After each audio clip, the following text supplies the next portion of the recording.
Yo, what's up, my people? Happy 2023. And sorry I'm so late to the party, but Mark has been busy. I've been staying busy with some stuff that I'm actually proud of and I want to share with you. So if any of you have similar experiences, you can know the routes to take and you can know that you can help yourself. 2023 is going to be a great year for advocating for yourself. I want to teach you that. Self-advocacy is a very powerful and important thing. So again, sorry I've been busy lately. You haven't heard from me, everybody. Last couple weeks, Mark has been staying busy. First of all, I had surgery 3 days ago. Just last Tuesday, I had surgery, which is my reoccurring radio frequency nerve ablation. If you see my previous video about how I was diagnosed with occipital neuralgia, it's a chronic nerve pain condition I have, where every 2 to 3 years I have to have those nerves that are bothering me completely obliterated. And they grow back and I have scar tissue from it, so I just have to have reoccurring surgery just to help myself. But that's what I'm doing. I found the right treatment plan and I'm doing that to help myself. The nerve of it, you know? But hey, we gotta do what we gotta do. I found the right treatment. But that's besides the point, everybody. Mark has been staying busy. For those of you who don't know, I started a new job recently. I've been working. October 25th is when I started, and it's been a part-time job. It's nice for me to just get back out into the workforce, into the community, feeling like I'm a good part of something, you know, having some collaboration with people, making that little extra loose change. But it's mostly just been good for my mental health. It's great to just get out there and feel like I'm a part of something again. But in the workplace, myself being someone with total blindness, traumatic brain injury, complex post-traumatic stress disorder, I've had some things come up in the workplace that I've been wanting to address, and I make sure they're addressed because I'm making sure that my rights are actually being respected. In the workplace, recently there's been actually a coworker that has been harassing me. It's harassment to the point where sexual harassment. It's getting to the point where it really bothering me. It makes me uncomfortable to be around that person. The things that they're disrespecting my space, the things that they're saying and doing, it made me uncomfortable. So after it reoccurring a few times is when I actually finally went to management. Said something to management and they actually took a statement from me. They had me write out a statement and they had me sign it. And even though I did that and reported this, it was still an ongoing issue.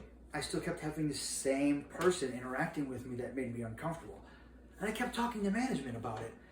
But when I would talk to a different manager, I was hearing different things. Some people would tell me it's investigated and it's still ongoing, so they can't do anything about it. Some people would tell me they don't even know what I'm talking about. They haven't even heard about it. So I kept talking to different people. I'm getting different information. And you know what? Mark wanted answers. Because some things started occurring to me. They're telling me it's being investigated, but this has been 5 weeks now. It's ongoing for 5 weeks where I keep having the same occurrences with the same person. Management's always telling me the same thing. It's being investigated. It's being investigated. They basically were just waiting for me to give up. They were waiting for me to just roll over and say, okay, I can't do anything about this, whatever, and just let it go on. But I wouldn't do that. I have too much self-respect. And actually at one point, I wouldn't take it anymore because they were making it obvious that they weren't doing anything. At one point, they started treating me like the problem.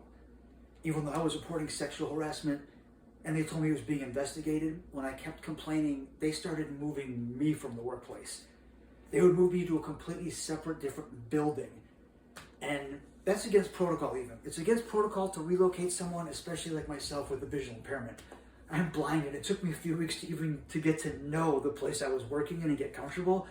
And for them to have the audacity when I'm being harassed by someone to move me to a different workplace. Because there's times when I couldn't really do my job very well. I was in a different place, I was unfamiliar, didn't know where things were. It was messing me up. So again, I kept reporting it to management and saying something and I was told the same thing over and over. That's when Mark wanted to do something to actually make sure that this was addressed. Because it also occurred to me when they had me write that statement, I'm blind. They had me write it on paper and they had me sign it, but they were actually the ones who wrote it. I was speaking to them and telling them what happened and they annotated and wrote what I said and they had me sign it. It was paper. They didn't read it back to me. It wasn't in a digital form so I could read it. There was no accessible format for it. I didn't even actually know what I signed. I don't even know what that statement entailed. So they literally, I think that they were just joshing me and yanking my chain. They were waiting for Mark to just give up. But no, I didn't. Because I know my rights, actually. There was one day where it was a Monday, and at work, I was handing them my ID at work. Basically, when I was leaving, I was saying, hey, look, I'm giving you my leave of absence right now. I don't know if I'm coming back or when I'm coming back, because I have too much self-respect for this right now. You'll be hearing shortly from my attorney. And that's the following day, I did contact my attorney.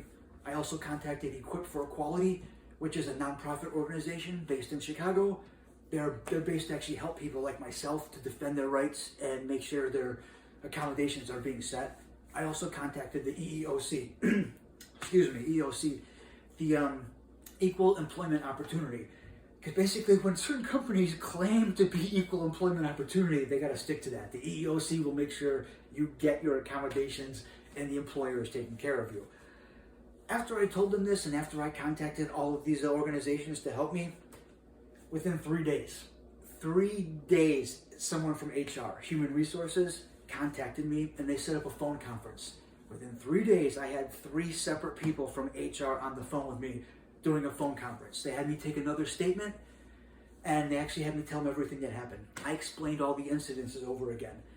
Because that's one thing people, when you're having issues at work, when you're having things like this happen, document it, make a blog. When things happen, write down the date, write down the time, make sure that you have documentation of it so when you can have these conversations, you have something to refer to. You have things to refer to and you actually have proof, you have facts. That's what I told HR. I told them all the facts that I had. And that's when they were able to review all the cameras and they were able to prove what was happening. And everyone, within 3 days of me contacting these organizations and saying that I'm going to take legal action, HR contacted me and took my statement. The following day at work is when I was told that I was not being treated as the problem anymore. I was allowed to stay in my workplace where I was assigned. I was not being relocated. They told me that individual was the person who was in the wrong. They were being relocated and they're making sure that I never have an encounter with that person. They made sure our schedules are not conflicting, but not correlated on the same dates and times. Also, if they are, we're going to be in separate buildings. So everybody, that's why I want you to know, when you're feeling like you're being neglected or disrespected at work, in those places, you have your rights. You have the right to actually defend yourself and make sure that you're actually not being neglected and abused like that. You have the right to be able to be happy and not feeling uncomfortable or any type of discomfort or something that makes you so you can't do your job, distractions. You have the right to be able to report that. And don't just give up. When management doesn't feel like they're doing something, don't give up on yourself. Have that self-respect and be able to contact those resources. And everyone, the EEOC and the Equip for Equality, these are nonprofits. These are things that can help you with no charge. There's also places out there like the Lake County Center for Independent Living. I live in Lake County, Illinois. It's an amazing resource. The Center for Independent Living, they will actually help advocate for you. They will help you know what your rights are in the workplace and that your employer can actually have those accommodations and outline all of your accommodations and needs, and they will help you make sure that that's being done. They can help you write these emails. They can help you contact these nonprofits. They can help you have a guideline of how to respect your rights, everybody. It's important to advocate for yourself. And that's what I've been doing lately. Because not only have I been advocating in the workplace, I'm blind. It's difficult for this blind man to get to and from work. I'm actually a consumer of the PACE ADA paratransit service. The American Disability Act make it so PACE, the bus service, offers a transportation for people like myself. It's difficult for people like myself with a different ability to make it to a fixed bus route. But we have the right to utilize public transportation the same way any individual does. So PACE established a bus system, the ADA paratransit. I can call 24 hours in advance and schedule a bus to get me from point A to point B. But I've been having a lot of complications with my transportation.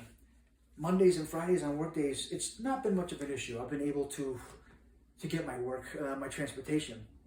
But on weekends, ADA doesn't operate on weekends. So it's almost impossible for me on weekends to get to work.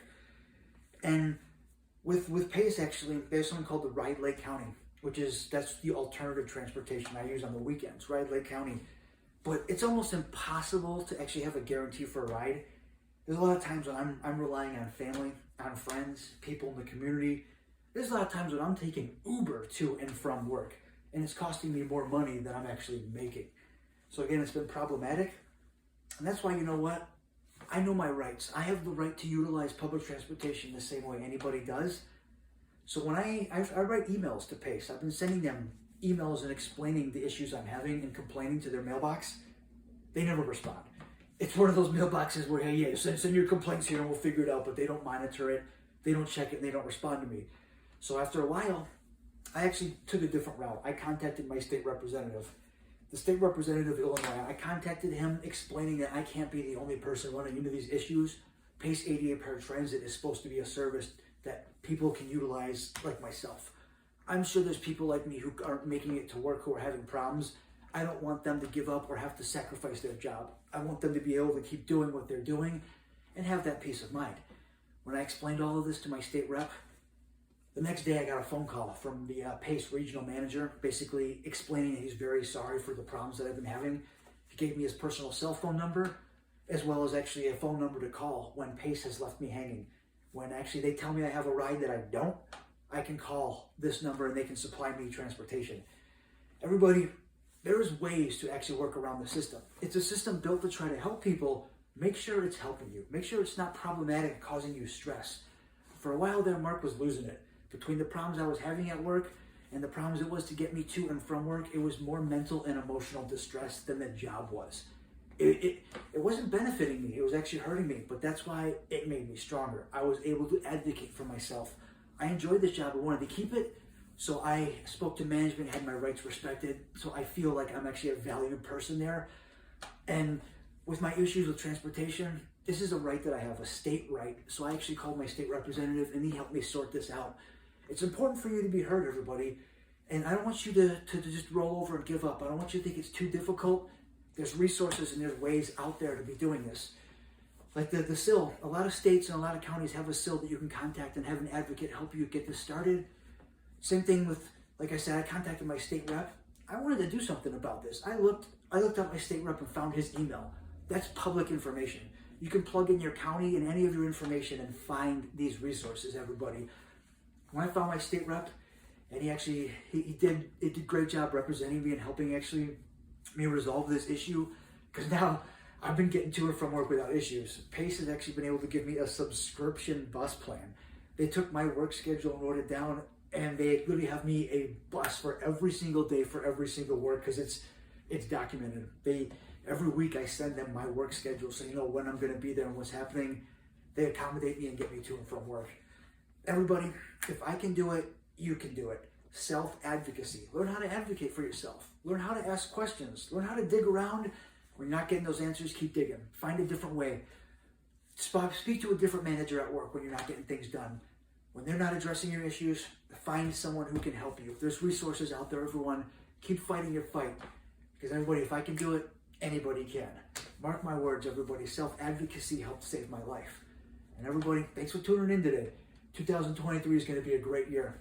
Everybody, keep your head up, keep it sexy, and do the do. Thanks for tuning in.